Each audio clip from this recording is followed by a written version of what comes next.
시작. 육신을 따르는 자는 육신의 일을, 영을 따르는 자는 영의 일을 생각하나니. 아멘. 네, 성경에서 여러 곳에서 생각의 중요성을 이야기를 하죠. 그런데 가장 으뜸이라고 할 수 있는 부분이 오늘 본문이라 할 수 있습니다. 우리가 어떤 생각을 하냐에 따라서 우리의 인생의 향방은 결정되어진다. 여러분, 큰 배가 있죠. 근데 그 배의 방향을 결정하는 것은 뒤에 있는 작은 키가 그 향방을 결정합니다. 그런 것처럼 우리의 생각은 작은 것 같으나 우리 인생 전반, 우리 인생 전체, 우리의 운명을 결정짓는 중요한 키의 역할을 한다라고 성경 이야기를 하고 있는 거죠.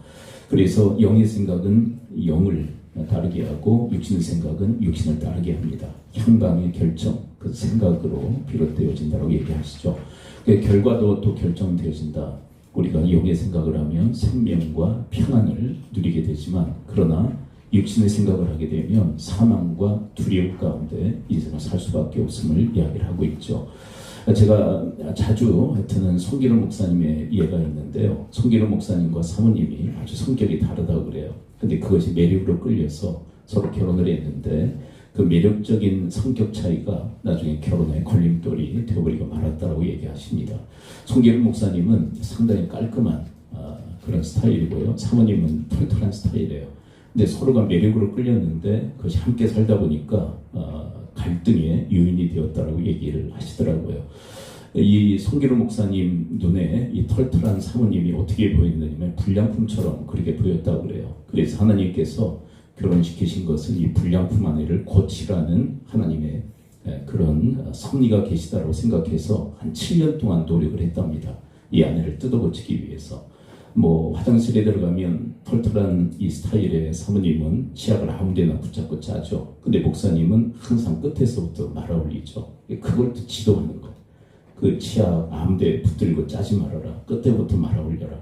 그리고 수건을 이렇게 걸어놓으면 목사님은 각을 딱 맞춰서 걸어놓는다면 사모님은 그냥 훅 던져가지고 그냥 걸어놓는 스타일. 항상 잔소리를 하죠. 똑바로 걸어, 똑바로. 그리고 사모님의 클라이막스는 뭐냐면 화장품을 쓰고 나면 화장품 뚜껑을 다 열어놓는데요. 그래서 항상 열받아가지고 얘기한다고 그러죠. 화장품 뚜껑 좀 제발 닫아라. 뚜껑 열어놓으면 내 뚜껑 열린다. 그렇게 계속 야단쳤는데 왜 그렇게 되었습니까? 불량품이니까 내가 뜯어고쳐야 된다는 생각을 하게 된 거죠. 근데 7년 차에 사모님이 이혼도장을 찍기를 요청하더래요. 난 당신하고 도무지 못 살겠다. 말라 죽고 말 것 같다. 나 좀 제발 살려달라. 이혼해달라. 그리고 요청을 했다고 합니다. 버럭 화를 내서 보내고 하나님께 기도를 했다고 그래요. 하나님, 제가 제 생각 나름대로 결혼의 목적이 저 안에 뜯어고치는 거라고 생각해서 7년간 노력했는데 저에게 도착한 것은 이혼 소리밖에 없습니다. 어떻게 해야 되겠습니까? 그랬더니 하나님께서 이렇게 마음의 음성을 들려주시더래요. 그분의 버전을 그대로 옮긴다면 이렇게 얘기하시더래요. 야 임마, 잘하는 네가 해. 아내 못하니까 너를 붙여준 거야. 도와주라고. 곰곰이 생각해보니까 하나님 말씀이 맞더래요. 불량품이니까 뜯어고치라고 하는 것은 내 생각이고, 아내가 그렇게 좀 털털하니까 제대로 못하니까 꼼꼼한 내가 도와주라고 하나님께서 결혼시키셨구나. 그 생각이 변하니까요, 아내를 돕기 시작합니다. 아까 클라이막스가 뭐라고 그랬습니까? 화장대에서 화장품 뚜껑을 다 열어놓는다고 그러지 않았습니까?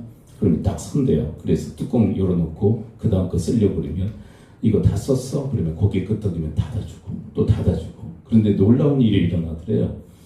그 전까지는 야단치고 뚜껑 열린다, 화난다, 막 야단쳐도 뚜껑을 안 닫던 이 사모님이 뚜껑을 닫아주기 시작하니까 스스로 뚜껑을 닫더래요. 놀라운 일이죠. 근데 어떤 분들이 이 이야기를 들으면서 내가 그렇게 도와주면 아내가 변하는 게 기정사실인가? 그렇게 기대를 갖고 이렇게 말씀하시는 분이 계신데, 아내가 변하고 안 변하고는 둘째 문제고, 누가 변한 것입니까? 누가 변한 거예요? 송기룡 목사님이 바뀐 거예요. 그리고 그 경험을 통해서 많은 가정을 살리는 가정 사역자가 되었노라고 이야기를 하시더라고요. 여러분, 생각의 차이가 놀라운 삶의 질을 결정짓지 않습니까? 가정사의 행복과 불행을 결정짓는 중요한 요인이 어디에 있었냐면 생각으로부터 말미암았다는 거예요. 여러분, 처음에는 불량품이니까 뜯어고쳐야 되면서 생각을 하니까 가정이 불행해진 거예요. 지옥을 방불하게 된 거예요. 근데 아내가 빈틈이 있고 털털하니까 내가 도와줘야 되겠다고 생각을 하나님식으로 하나님께서 주신 말씀으로 하니까 도와주게 되었고 그 가정이 행복하고 그리고 많은 가정을 살리는 그런 가정 사역자가 된 그런 결과를 낳게 되는 모습을 보게 되었습니다. 그렇습니다. 여러분 생각 하나 제대로 하는 것에 따라서 우리의 인생의 향방과 결과는 결정되어지는 줄 믿습니다. 지금 우리는 누구를 살피고 있어요? 다윗의 생각의 행보를 지금 따라가고 있어요. 그가 어떻게 생각했고 그 생각의 결과는 무엇인가를 우리가 지금 추적해가고 있죠. 여러분 이제 사울은 죽고요. 사울을 피하여 도망다니던 다윗이 왕으로 이제 등극하게 됩니다. 왕이 돼요. 그리고 왕이 된 다음에 하나님의 은혜를 깊이 생각하는 시간을 갖게 되었습니다. 자, 사무엘하 7장 1절과 2절을 함께 읽어볼까요? 1절, 2절을 보게 되면 다윗의 감사가 기록되어 있는데요. 그리고 그 감사를 통해서 어떤 계획을 짜게 되는지 함께 봅니다. 1절 먼저 함께 읽어볼까요? 시작. 여호와께서 주의 모든 원수를 무찌르사 왕으로 궁에 평안히 살게 하신대. 자, 이 다윗으로 하여금 평안하게 궁에 거하게 하신 분이 누구라고요? 하나님이심을 다윗은 알았고 이 은혜에 감사하고 있는 거예요. 이것이 구체적으로 표현되어져 있지 않지만 여호와께서 모든 원수를 무찌르시고 왕으로 궁에 평안히 살게 하실 때 하나님의 전적인 은혜를 이 다윗은 인지하고 있는 거예요. 너무 고맙고 감사하다. 이렇게 한 목동이 지나지 않았던 나를 이 한 나라의 왕으로 삼으셔서 이런 화려하고 아름다운 궁전에 살게 하시다니 너무 고맙다. 근데 뭘 생각하게 되었냐면 2절을 함께 마저 읽어보도록 할까? 2절 함께 읽습니다. 시작. 왕이 선지자 나단에게 이르되 볼지어다 난 백향목궁에 살거든 하나님의 괴는 휘장 가운데 있도다. 이거 무슨 얘기일까요? 나는 화려한 백향목궁에 궁전에 거하고 있지만 하나님의 괴는 뭐냐면 제사장들 4명이 괴를 이렇게 걸고 항상 이렇게 메고 다녔던 하나님의 법궤를 의미합니다. 하나님의 법궤. 근데 이 법궤는 뭐가 들어있느냐면 십계명 2돌판, 그리고 만나 항아리, 그리고 아론의 쌍난 지팡이, 이 3가지가 들어있어요. 근데 이 하나님의 궤는 뭘 상징하느냐면 하나님의 임재의 상징이에요. 결국 무슨 얘기냐면 하나님을 상징하는 거예요. 이 법궤는. 근데 이 법궤는 지금 어디에 있다고요? 어디에 있다고요? 휘장 가운데 있다. 지금 우리 식으로 얘기하면 천막 가운데 있다. 천막치고 거기에 하나님의 임재의 상징이라 할 수 있는 하나님의 법궤가 거기에 보관되어져 있는. 그러니까 하나님의 집은 어떻다는 거예요? 너무 초라하다는 거예요. 근데 자기는 백향목궁, 화려한 그러한 궁에 거하고 있는 것이 너무 미안한 마음이 들게 된 거예요. 근데 왜 미안한 마음을 갖게 된 것일까요? 하나님의 은혜를 생각하니. 내가 도대체 무엇인데 우리의 집안을 위하셔서 나로 하여금 이러한 화려하고 아름다운 궁전에 거하게 하신단 말인가. 근데 하나님의 집은 너무 초라한 천막 가운데 있지 않냐. 하나님의 거처는 천막이다. 그래서 어떤 생각을 하게 되냐면 하나님께 성전을 지어드릴 생각을 한 거예요. 화려한 하나님의 성전, 하나님의 집을 지어드리고 싶은 마음이 든 것입니다. 이유가 뭡니까? 내 집안을 위하신 하나님의 은혜를 감사해서 은혜에 대한 감사로 하나님의 집을 지어드리고 싶은 마음을 먹게 된 거예요. 그렇다면 하나님께서는 뭐라고 반응하셨을까요? 자, 그 다음 말씀 들어가기 전에 결론적인 얘기를 말씀드린다면 하나님께서 하나님의 성전, 하나님의 집을 짓는 것에 대한 다윗의 생각과 계획을 불허하세요. 다른 이 말씀을 보게 되면 왜 불허하시느냐? 그가 전쟁을 많이 치르고 그리고 많은 피를 흘린 거예요. 그의 손에는 많은 피가 묻혀 있는 거예요. 근데 그 많은 피를 흘린 그 손으로 성전을 짓게 할 수는 없다라고 하나님께서 말씀하세요. 근데 너의 아들을 통해서 성전을 짓게 하겠다. 그리고 하시는 말씀이 사무엘하 7장 11절부터 기록이 되어 있습니다. 자, 뭐라고 얘기하시는지 불허했지만 하나님께서 뭐라고 이야기하시는지 함께 들어봅니다. 11절 함께 읽어봐요. 시작. 전에 사사에게 명령하여 내 백성 이스라엘 다스리는 때와 같이 아니하게 하고 너를 모든 원색에서 벗어나 편히 쉬게 하여 여호와가 또 내게 이르노니 여호와가 너를 위하여 집을 짓고. 여러분, 하나님을 위해서 집을 짓겠다는 생각과 계획은 누구의 아이디어였어요? 다윗이었어요. 왜요? 우리 집안을 이렇게 위해 주시니까.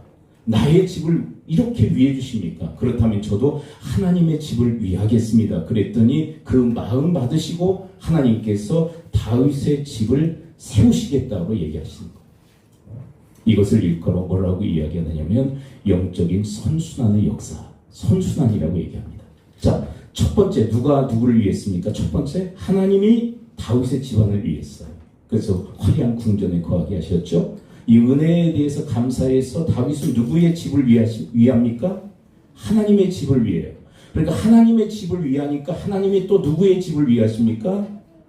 다윗의 집안을 위하십니다. 이게 선순환의 역사인 것이죠. 계속 다윗의 집안을 위한 이야기가 기록되어 있습니다. 왜 그럴까요? 하나님의 집을 위하니까 하나님께서 너무 고마워서 다윗의 집안을 위하시겠다고 얘기하십니다. 12절 계속 따라가 봅니다. 시작. 내 수완이 차서 내 조상들과 함께 누울 때 내가 내 몸에서 내 씨를 내 뒤에 세워 그의 나라를 견고하게 하리라. 내 씨, 그러니까 너의 집안의 후손을 통해서 왕권을 계속 있게 하시겠다. 이건 뭡니까?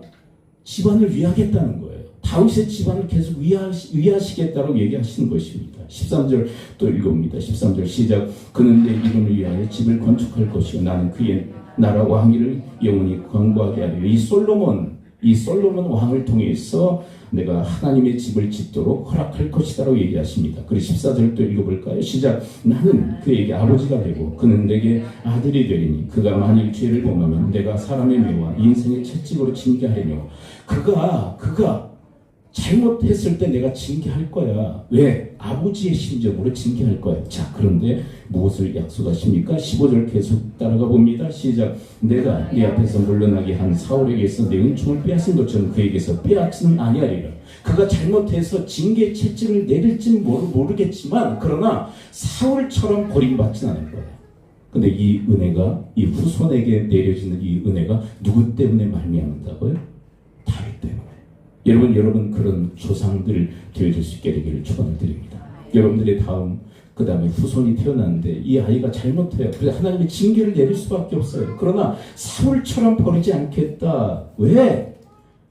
이 아이에게는 조상이 있는데 다윗과 같은 믿음의 조상이 있기 때문에 이 후손을 버리진 않겠다라고 하는 그런 주님의 사람들 되어지기를 축원을 드립니다. 16절도 볼까요? 이제 하나님의 집을 위한 다윗에게 너의 집을 영원히 견고히 세우시겠다라고 약속하시는 장면입니다. 16절 함께 읽어봅니다. 시작. 내 집과 내 나라가 내 앞에서 영원히 보존되고 내 왕위가 영원히 견고하리라 하셨다 하라. 내 집과 내 나라가 내 앞에서 영원히 보존되고 너의 집안을 내가 영원히 보존해 줄 거야 라고 약속하시는 것입니다. 여러분 이 일들이 왜 일어났다고요? 선순환의 역사 때문에. 하나님이 다윗의 집을 위해 그랬더니 다윗이 하나님의 집을 위합니다. 그 마음을 받으시고 하나님께서 다윗의 집안을 위하시는 거예요. 다윗의 집안을 세워주시겠다고, 영원히 보존하시겠다고. 그리고 후손 가운데 잘못하는 이가 나타나도 그를 사울처럼 버리지는 않겠다고. 누구 연고로요? 다윗 때문에. 여러분 이게 선순환의 역사예요. 근데 이 선순환의 역사를 끊는 분들이 있어요. 여러분 이 하나님의 이 선순환의 역사를 끊는 대표적인 인물이 누구냐면 여러분 엘리라는 제사장입니다. 엘리라는 제사장. 엘리는 어떻게 합니까? 하나님이 그 집안을 제사장 집안으로 세우시잖아요. 은혜를 입은 거예요. 근데 하나님을 위하고 하나님의 집을 위하는 게 아니라 엘리는 자기 집만 위해요. 여러분 하나님이 엘리의 집안을 위해 주셨는데 엘리는 자기 집안만을 위하는 거예요. 선순환의 고리가 끊어져 버리는 거예요. 여러분 사울도 마찬가지입니다. 사울도요 초대 임금으로 부르심을 받는 영광의 집안이었어요. 그 집안을 하나님께서 위해 주셨습니다. 그런데 사울은요 하나님과 하나님의 집을 위한 게 아니라 그 은혜를 받고도 자기의 집안만을 위했어요. 그 결과 선순환의 고리가 끊어져 버립니다. 여러분 이와 관련된 시편의 말씀이 있습니다. 시편 127편 1절입니다. 선순환의 고리가 끊어진 집안, 선순환의 고리가 끊긴 가문에 대한 하나님의 엄중한 메시지입니다. 127편 1절 함께 읽습니다. 시작. 여호와께서 집을 세우지 아니하시면 세우는 자의 수고 헛되며 여호와께서 성을 지키지 아니하시면 파수꾼이 깨어있으니 헛되도다. 여러분, 여호와께서 집을 세우지 아니하시면 안간힘을 써서 집안을 세워보려고 하지만 세워지지 않는다는 거예요. 왜 그럴까요? 이 선순환의 고리를 끊어버렸기 때문에 그래요. 하나님이 우리의 집안을 위했는데 나도 우리 집안만을 위해, 하나님 아는 것 없이, 하나님의 집에 대한 아무런 생각 없이 자기 집안만을 위해서 살아가는 그 가정에 대한 메시지인 것입니다. 자기 집안을 하나님과 관계없이 하나님의 은혜를 잊어버리고 자기 집안만을 세워보겠다고 하지만 뭐라고 경고하시느냐면 여호와께서 집을 세우지 아니하실 것이다. 여러분, 우리 집, 우리 가문, 우리 집안 온전히 세우실 분은 하나님밖에 계시지 않을 줄 믿습니다. 하나님 손에 달려있는 거예요. 우리가 한간힘을 써서 세우려고 하지만 한계치가 있잖아요. 그렇죠? 여러분, 엘리도 자기 집안 세우려고 그랬잖아요. 그래서 자식들을 얼마나 끔찍하게 여기는지 몰라요. 근데 하나님이 세우시지 않아요. 사울도 왕권을 뺏기지 않기 위해서 다윗을 죽이려고 해요. 그리고 자기 집안을 위해요. 그리고 사울에게는요, 뛰어난 아들이 하나 있었습니다. 요나단이라고 하는. 저는요, 성경을 살피면서 다윗보다 더 위대한 인물이 요나단이라고 생각해요. 그 요나단은 사울의 아들입니다. 그럼에도 불구하고 하나님이 세우지 아니하시니까 세워지지 않는 거예요. 아무리 훌륭한 인재가 있다 할지라도 하나님이 세우지 않으면 세워지지 않아요. 근데 다윗은 어떻습니까? 목동이에요. 하나님이 세우시니까 세워지는 거예요. 그러므로 사랑하는 성도 여러분, 하나님의 우리 집안을 위한 은혜를 기억할 수 있게 되기를 축원을 드립니다. 은혜를 잊었기 때문에 엘리의 가문, 이 은혜를 잊었기 때문에 사울 가문이 탄생하는 거예요. 하나님이 세우시지 않는. 근데 다윗은 하나님의 은혜를 기억하고 하나님이 왜 이렇게 저의 집안을 위하십니까? 그래서 저도 저의 집안만 위하겠습니다. 이게 아니었다. 왜 이렇게 저의 집안을 위하십니까? 저도 하나님의 집을 위하겠습니다. 여러분, 이런 선순환의 역사가 여러분들의 가문에게 일어날 수 있게 되기를 축원을 드립니다. 근데 이 시편 127편은 이 선순환의 고리를 끊는 자에게 임하는 화예요. 그렇다면 이것과 짝을 이루고 있는 128편은 이 선순환의 고리가 역동하는 가정에 내리시는 하나님의 복락의 약속입니다. 128편 1절부터 3절을 함께 읽어볼까요? 시편 128편 1절부터 3절을 함께 읽습니다. 시작. 여호와를 경외하며 그에게를 걷는 자마다 복이 있도다. 내가 내 손이 수고한 대로 먹을 것이라.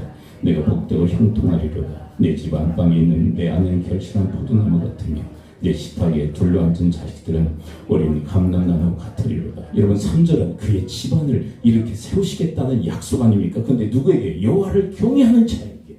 근데 여러분, 정확히 여호와를 경외하는 자를 누가 보여주고 있느냐면 다윗이 보여주고 있는 거예요. 여러분, 그게 경외라고 보여주고 있는 거예요. 하나님의 은혜, 내 집안을 위하신 하나님의 은혜를 기억하고 하나님과 하나님의 집을 위하는 이 사람, 이 다윗이 하나님을 경외하는 자라는 거예요. 그래서 그의 집안의 아내를, 그의 집안의 자식들을 하나님께서 보장하시고 책임져 주시겠다. 세우심이 아닙니까? 여러분, 여러분들이 여러분들의 집안을 얼마나 안간힘을 써서 세우려고 하십니까? 근데 하나님이 해주셔야 돼요. 아멘? 그렇다면 내 가정은 그러면 내 팽개치고 하나님의 집만 위하면 되느냐? 여러분, 하나님의 집에 대한 정의를 한번 다시 내려봅니다. 하나님의 집은 뭐예요? 하나님이 거하시는 하나님의 집이에요. 그렇다면 이 집은 어떻게 변천되어졌느냐면 출애굽 이후에 성막이었습니다. 아까 휘장이라고 하는 그 성막, 천막 가운데 거하셨습니다. 이게 하나님의 집이에요. 왜 그러냐면 광야 시대는요, 계속 움직여야 돼요. 지어놓으면 안 돼요. 거기에 머무를 수밖에 없어요. 근데 광야는요, 횡단하는 과정이에요. 지나치는 과정이에요. 그러니까 천막에 수시로 법궤를 모셨다가 또 걷었다가 이걸 해야 돼요. 근데 지금은 어떤 시대입니까? 가나안 땅에 들어가서 정착하는 시가 되었어요. 이제 천막 시대가 지나간 거예요. 그래서 솔로몬 시대에 성막을 짓게 하시는 거예요. 죄송합니다. 성전을 짓게 하시는 거예요. 건물로. 그러니까 구약에는 하나님의 집, 성전은 뭐였습니까? 건물로 되어진 거예요. 광야 시대는요, 천막 형태였고 가나안 땅에 정착했을 때는 성전 형태였어요. 근데 이게 이제 파괴됐죠. 그 자리에 지금 뭐가 있냐면 회교 사원이 지어져 있어요. 그래서 유대인들의 그 간절한 소망이 뭐냐면, 꿈에도 소망이 뭐냐면 거기에 또다시 하나님의 성전을 지키는 거예요. 근데 성전 시대는 구약 시대로 마감이 됩니다. 신약 시대의 성전은 뭐가 됐을까요?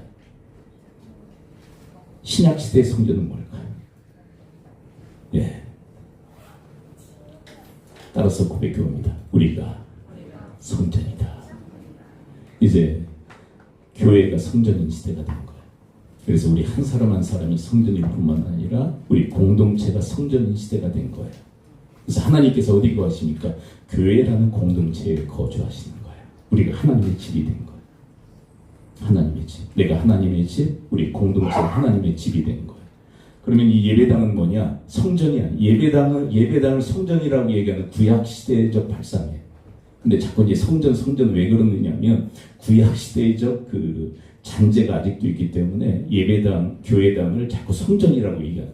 근데 엄밀히 따지면 신학적으로 얘기한다면 건물은 이제 성전이 아닌 시대가 된 거예요. 하나님을 믿는 한 사람 한 사람, 성령을 모시고 있는 한 사람 한 사람이 성전이고, 그리고 예수 그리스도를 믿는 공동체, 교회가 이제 성전인 시대가 된 줄을 믿습니다. 무슨 얘기냐면, 여러분, 하나님의 집은 이 시대의 교회예요. 교회. 여러분, 다윗이 하나님의 집을 위했던 이 시대의 하나님의 집인 교회를 위하는 그런 감사의 사람들 되어지기를 축원을 드립니다. 그런데 여러분, 우리 시대의 그 시대상이 뭐냐면 가정을 너무나도 중요하게 생각하는 그런 시대가 됐어요. 우리 성도들에게까지 가치관이 영향을 미쳐서 무엇보다도 더 중요하게 생각하느냐면 하나님의 집은 교회보다 더 중요하게 생각하는 시대를 살고 있어요. 이게 지금 우리 시대의 흐름이에요. 우리 시대의 흐름. 그래서 뭐가 우선순위냐? 우리의 가정, 우리의 집이 위에요. 그리고 교회는 하나님의 집은 밑이에요. 그래서 기준이 뭐냐면 우리의 집이 다 기준이 되어버렸어요. 우리 집, 우리 집안, 그리고 우리 자식들, 우리 후손들, 그 다음에 시간 남은 교회, 하나님의 집, 이렇게 되어버렸어요. 이게 우리의 시대예요. 그럼 이 시대의 흐름에 따라 우리가 살아갈 거냐? 여러분, 성경의 기준은 시대에 따라서 변하지 않아요. 성경의 기준은 예나 지금이나 변함이 없습니다. 여러분, 다윗과 같이 우리 집안을 위하신 하나님의 은혜 감사해서 하나님의 집인 교회를 위할 줄 아는 그런 감사의 사람들을 되어지기를 축원드립니다. 근데 이것은 이론으로 되는 게 아니에요. 실은 뭐에 대한 감사가 있어야? 내 집안을 위하신 하나님의 은혜에 대한 감사가 있을 때 다윗과 같이 하나님의 집인 교회를 위할 줄 알아요. 근데 왜 이 시대에 왜 교회를 왜 위하지 않을까? 여러분, 하나님의 집인 교회를 왜 위하지 않을까?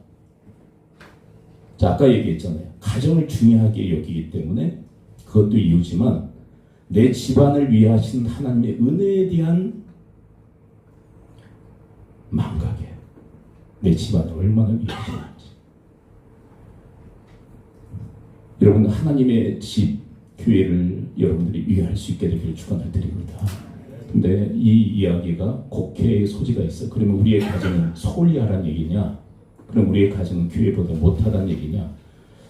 그 얘기 하려고 하는 거 아니잖아요. 여러분, 우리의 가정이 얼마나 소중하냐면, 자 보세요. 다윗의 선순환 구절을 보십시오. 하나님께서 누구의 집안을 위해 주셨어요? 자, 하나님이 누구 집안을 위해 주셨어요? 다윗 집안을 위해 주셨어요. 그러니까 여러분, 하나님이 다윗 집안을 위해 주셨다는 중요하다는 얘기예요? 중요하지 않다는 얘기예요? 중요하니까 위해 주신 거예요. 그만큼. 그러니까 가치를 떨어뜨리려고 하는 게 아니에요. 여러분, 가정은요, 하나님께서 위하실 정도로, 그리고 교회보다 먼저 이 땅에 창조하신 하나님의 기관이 있는데, 교회보다 먼저 창조하신 기관은 어떤 기관일까요? 그건 가정이에요. 그럼 가정은 너무 소중한 거예요. 그렇죠? 근데 그 위에 우리는 하나님의 기회를 놓아야 돼요. 왜요? 우리 집안을 위하신 하나님의 은혜 감사해서. 좀 과한가요? 우리 집안이 너무 소중해요. 하나님이 위하실 정도로. 우리 집안을 복주실 정도로. 하나님께서 우리로 하여금, 우리 가족으로 하여금 영생 복락을 누리게 할 정도로 하나님의 심장과 같은 곳이 바로 가정이에요. 가정. 너무 소중하지. 하나님의 심장과 같은 그런 기관이 가정이에요. 근데 그 가정보다, 우리 집안보다 더 소중한 것은 하나님의 집, 하나님의 교회입니다. 왜요? 다윗의 논리로 얘기한다면 하나님은 우리 집안 위해 주셨으니 우리에게 있어서 그 은혜 받은 자들로서 하나님의 집이 더 소중하고 하나님의 집을 더 위합니다. 이 마음이 저는 합당하다고 생각해요. 그리고 또 한 가지 이유가 있어요. 뭐냐면 여러분, 우리 집이 왜 소중합니까? 여러분, 집은요, 이 보이는 건축물만을 얘기하는 게 아니에요. 복합적이죠. 우리 집이 하면 그냥 아파트, 단독주택 이것만 생각하는데 그게 아니잖아. 집이라고 하는 것은, 여기서 얘기하는 집이라고 하는 것은 뭡니까? 그냥 가정을 얘기하고, 그리고 그러면 건물을 배제된 건 아니에요. 복합적으로 얘기하시는 거예요. 지금 우리의 보이는 건물뿐만 아니라 그 안에 깃들인 우리의 가정을 하나님께서 위하시는 거예요. 이게 토탈 하나님께서 위하시는 거죠. 근데 여러분, 우리 입장에서 우리 집과 우리 가정이 왜 소중하죠? 우리 집이니까, 우리 가정이니까. 그렇다면 여러분, 하나님의 집은 왜 더 소중합니까? 다시요. 알면서. 자, 우리 집은 왜 소중합니까? 우리 집이니까. 그럼 하나님의 집은 왜 더 소중합니까? 하나님의 집이니까. 여러분, 우선순위가 무너지면요, 모든 게 무너져요. 우리 지난주에 그 사무 세미나하면서 우리 김성묵 장로님, 한은경 권사님이 오시고 강의를 들었는데 첫 이제 테마를 가지고 이제 강의를 하시는데, 첫 테마가 뭐냐면 우선순위에 대한 거예요. 우선순위. 이게 부부가 누구를 떠나? 두 부부가 누구를 떠나? 좀 장단조 좀 맞춰주시고. 누구를 떠나? 부모를 떠나. 둘이 한 놈이 되라고 얘기하죠. 하나가 되라. 그럼 이제 우선순위가, 부모 스라에 있을 때 누가 우선순위였어요?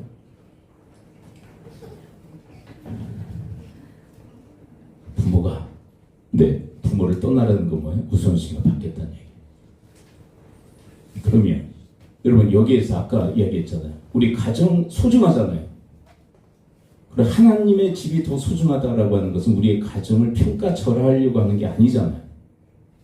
그리고 부모를 떠나라는 것은 부모가 가치 없는 존재가 됐다는 얘기입니까? 부모는 너무나도 소중한데 그 부모보다 더 소중한 존재가 생겼다는 얘기입니까?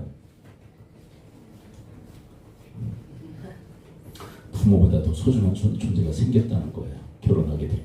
누가요? 남편에게 아내가, 아내에게 남편이 가장 우선순위인 줄 믿습니다. 제 얘기입니까? 성경 얘기입니까? 말씀이에요. 근데 부모를 떠나지 않는 거예요. 부모가 우선순위예요. 부모가 우선순위야. 여기서부터 가정의 불행은 들이닥친다는 거. 왜? 하나님의 원리를 지키지 않으니까. 여러분, 가정에 있어서 가장 우선순위는 자식들도 아니고 부모도 아니고, 자식이 중요하지 않다는 얘기도 아니고 부모가 중요하지 않다는 얘기도 아닙니다. 가장 소중한 존재는 배우자예요. 남편에게 있어서 아내가 우선순위이며 아내에게 있어서 남편이 우선순위가 되어야 합니다. 여기 하나님의 선한 손길의 역사가 일어나게 되는 줄 믿습니다. 근데 자식을 낳게 되면 이제 남편은 저 뒷전으로 밀려나죠. 어떤 남편은 이사하게 되면 애완견을 끌어안고 있대요. 왜? 애완견 데려갈 때 자기도 데려가라고. 우선순위가 애완견보다 더 저 밑이야. 그 가정은 불행한 가정이에요. 왜? 하나님의 창조 질서를 무너뜨리는 가정이 하나님이 역사하실래요? 역사하지 못. 여러분 아까 얘기했잖아요. 선순환의 고리를 내가 끊어버리면 하나님이 우리 가정에 역사하지 못해요. 하나님의 우선순위에 대한 원리를 우리가 무너뜨리면 하나님이 역사하지 못하는 겁니다. 여러분 하나님께서 세우신 그 원칙을 지키지 않는데 하나님이 그 가정을 세우실 수가 없는 거예요. 왜요? 내가 원칙을 무시하는데 하나님이 역사하면 이상해져 버리는 거예요. 그래서 하나님의 원칙을 무시하면 하나님이 역사하지 않는다. 분명히 기억하셔야 돼요. 배우자가 우선순위가 되어야 된다. 근데 남편은 엄마를 품에 품고 아내와 결혼하고, 그래서 엄마가 늘 우선순위야. 왜? 아버지한테 늘 구박받고 그리고 늘 핍박받던 이 엄마, 불쌍한 엄마. 이 엄마 내가 돌보지 않으면 누가 돌보냐. 그리고 품에 품고 아내와 결혼하니 늘 그 중간에 누가 벽 역할을 한다는 거예요? 시어머니가. 그래서 고부간에 갈등인가. 그것이 지금도 끊임없는 전쟁 양상으로 우리 가정에 펼쳐지고 있는 이유. 우선순위가 바뀌지 않았기 때문에. 아니도 마찬가지죠. 처가의 그 부모를 끌어안고 우선순위가 바뀌지 않은 채 남편과 결혼하니 늘 그 중간에 누가 가림막의 역할을 하느냐. 품고 온 엄마 아빠가 자꾸 가림막의 역할을 하는 거예요. 우선순위의 문제죠. 여러분 하나님과의 관계도 마찬가지예요. 하나님의 집, 내 가정 돌보고 난 다음에 시간 나면 우리 집안 좀 살피고 난 다음에 하나님의 집은 그 다음. 그러면 죄송하지만 하나님의 집의 문제가 아니에요. 그 하나님에 대한 문제로 부각되어질 수밖에 없는 거예요. 여러분 내 집안을 위하셨기에 하나님의 집이 소중한 줄 믿습니다. 그리고 내 집이 왜 소중하냐? 내 집이니까 소중한 것처럼 하나님의 집이 왜 내 집보다 더 소중하냐? 하나님의 집이기 때문에 더 소중한 거예요. 근데 이것을 끄떡이며 아멘으로 받아들일 수 있는 심령은 어떤 사람이냐면 나와 내 집안을 위하신 하나님의 은혜에 정말 감사하는 자가 이 말씀이 거부감 없이 받아들여지는 거예요. 근데 다 튕기잖아요. 뭔 소리야? 뭘? 아내가 무슨 우선순위고 남편이 우선순위고 뭘? 개떡 같은 소리 하지 말라고 그러고 하나님의 집이 뭐 하나님의 집은 두 번째, 세 번째고 가장 중요한 건 내 집안이지. 저런 얘기는 좀 목사가 안 했으면 좋겠는데 껄쩍지근해. 그러면서 왜 그러느냐? 나와 내 집안을 위하신 하나님의 은혜를 기억하지 못하기 때문에. 그것이 다음 주에 다루게 될 내용인데 이 은혜를 알았던 다윗은 하나님과 하나님의 집을 위하잖아요. 근데 다음 주에 살펴볼 내용은 뭐냐면 이 은혜를 다 잊어버려요. 다윗이. 하나님의 은혜를 잊은 다윗. 괴물이 됩니다. 여러분 우리도 그 위험성이 있는 거예요. 다윗과 같은 위험성이 있는 거예요. 은혜를 기억할 때는 하나님을 그리고 하나님의 집을 극진하기 위해 그랬더니 하나님이 또 다윗의 집을 위해 머리 잘 쓰셔야 돼요. 이건 정말 지혜의 문제예요.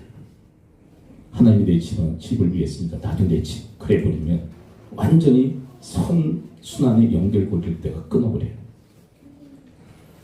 이 모든 것을 가동시키는 것 하나님의 은혜에 대한 기억입니다. 감사하다. 홀홀단신 나 하나였는데 그렇잖아요. 다 홀홀단신 하나였는데 일가를 이루게 하셨네. 자식들이 있네. 그 자식의 자식을 보게 하셨네. 감사하다. 저도 생각해보면 부교육자 생활을 하면서 첫해 월급이 5만 원이었습니다. 뭐 지금 개념으로 생각해도 작죠. 그때도 작았어요. 홀홀단신 한 사람 저 서촌에서 인천으로 홀홀단신 사례비는 5만 원 그리고 지하방에서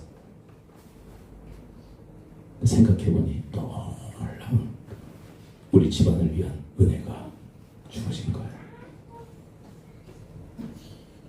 근데 먹는 것까지도 자꾸 원망하고 불평하잖아요. 그래. 내가 기대했던 건 이게 아닌데 기대한 게 뭘 기대했는데. 우리에게 베푸신 은혜, 하나님의 그 은혜, 그 크신 은혜 기억하며 정말 하나님의 집안, 하나님의 교회, 그 거룩한 하나님의 성전을 위할 줄 아는 주님의 권속들 다 되어지기를 축원을 드립니다. 그러면 다윗이 뭐 했느냐? 불화하니까. 나중에 솔로몬이 성전 지을 때 필요한 모든 자원을 다 준비해라. 스탠바이. 그래서 시작하자마자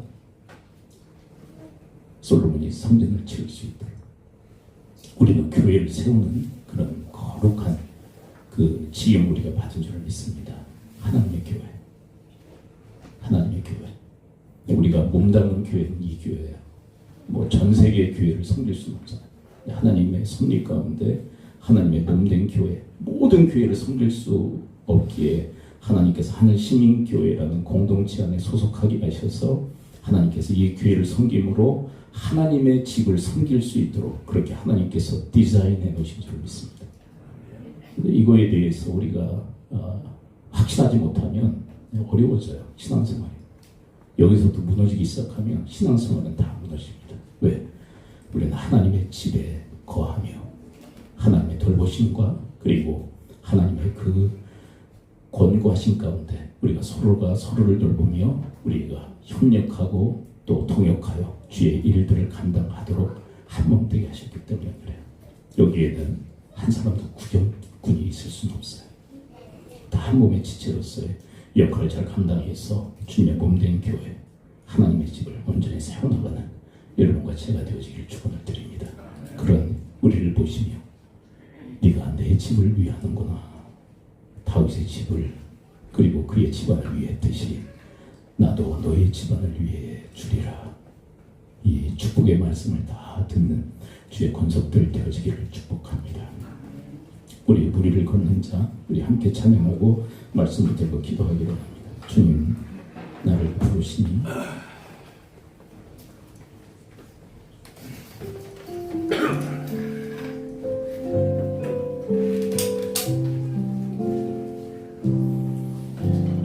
나를 부르시니 두려움 없이 배서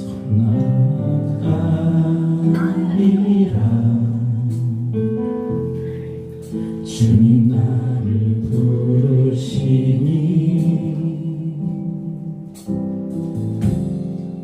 주님 내게 오라시니 주님 보고 계시니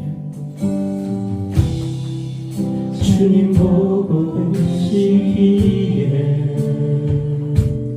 의심치 않고 바다를 걸어가리라.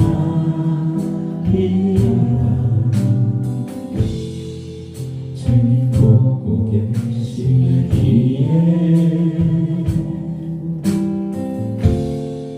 주님 여기 계시기에 주님 여기 계시기에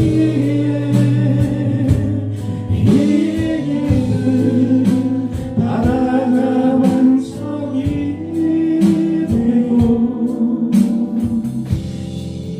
주님 여기 계시기에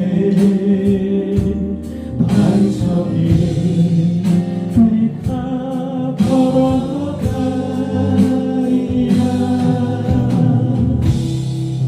주님 여기 계시기에 저지 파도가 완성이 되고 주님 여기 계시기에 반석이를 내가 걷습니다. 주님 나를 부르시니 다시 한번 불러봐요. 주님 나를 부르시니 두려움 없이 배에서 나가리라. 주님 나를 부르시니 주님 나를 부르시니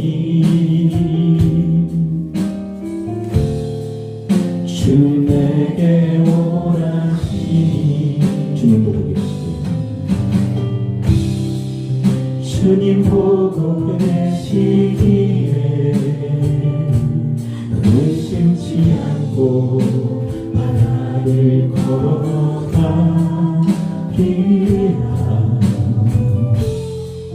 주님 보고 계시기에 주님 여기 계시기에 주님 여기 계시기에 이 깊은 바다가 발성이고